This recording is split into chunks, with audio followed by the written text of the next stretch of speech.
Kasus COVID-19 di Bali dalam 3 hari terakhir menunjukkan peningkatan secara signifikan. Jumlahnya juga kembali melonjak di atas 70 kasus. Sehari sebelumnya jumlah kasus mencapai 72 orang. Per Sabtu 22 Agustus 2020, tambahan kasusnya mencapai 76 orang. Dari data gugus tugas percepatan penanganan COVID-19 Bali, kumulatif kasus yang ditangani Bali kini mencapai 4.368 orang.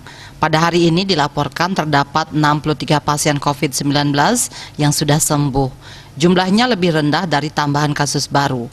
Total kasus sembuh kini mencapai 3.814 orang atau 87,32%. Kasus aktif sebanyak 503 orang.